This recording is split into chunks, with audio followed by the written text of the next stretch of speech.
ভিডিঅ'টি চোৱাৰ আগতে চেনেলটো সাবস্ক্ৰাইব কৰি দিবহে। নমস্কাৰ, এনিটপিক চেনেললৈ মই স্বাগতম জনাইছোঁ চম্পকে। আজি আমি ৰেডিঅ'ৰ কিছু ইতিহাসৰ বিষয়ে আলোচনা কৰিম। যে বিজ্ঞানৰ যিকেইটা চমকপ্ৰদ আৱিষ্কাৰে পৃথিৱীত যুগান্তৰ আনিলে, সভ্যতাৰ ৰূপ সলাই দিলে, তাৰ ভিতৰত অনাতাঁৰ অন্যতম, অৰ্থাৎ ৰেডিঅ'। ইয়াৰ আৱিষ্কাৰক ইটালীৰ বিজ্ঞানী মাৰ্কনি, যদিও এই কামত আন ভালেকেইজন বিজ্ঞানীৰ উল্লেখযোগ্য অৱদান আছে। এইসকলৰ ভিতৰত কেম্ব্ৰিজ বিশ্ববিদ্যালয়ৰ বিশ্ববিখ্যাত বিজ্ঞানী জেমছ ক্লাৰ্ক, জাৰ্মানীৰ হাইনৰিক হাৰ্টজ, ভাৰতৰ ছাৰ জগদীশ চন্দ্ৰ বসু আদিৰ নাম কি কৰিব লাগিব?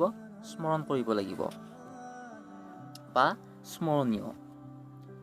যি যন্ত্ৰৰ সহায়ত তাঁৰ নোহোৱাকৈ এঠাইৰ পৰা কোনো শব্দ বা কথা আন এঠাইলৈ প্ৰেৰণ কৰা হয়, তাকেই আমি কি বোলো? ৰেডিঅ' বোলো। দুটা যন্ত্ৰৰ সহায়ত এই কাম সম্পন্ন কৰা হয়। দুটাই বাতৰি প্ৰেৰণ কৰে, আন এটাই গ্ৰহণ কৰে।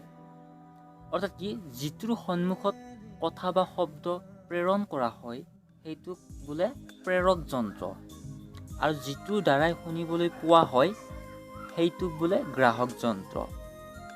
প্ৰেৰক যন্ত্ৰৰ সহায়ত পঠোৱা শব্দসমূহ প্ৰথমে ইথাৰ তৰংগলৈ ৰূপান্তৰিত হৈ গ্ৰাহক যন্ত্ৰলৈ যায়, আৰু তাত গ্ৰাহক যন্ত্ৰই ইয়াক পুনতে বিদ্যুৎ তৰংগলৈ পৰিৱৰ্তন কৰি পাছত শব্দ তৰংগত পৰিণত কৰে, আৰু তেতিয়াই আমি কথা বা শব্দসমূহ শুনিবলৈ পাওঁ। আজিলৈ ইমানেই। আগলৈ আপোনালোকে ভাল ভিডিঅ' চাবলৈ হ'লে এই চেনেলটো ছাবস্ক্ৰাইব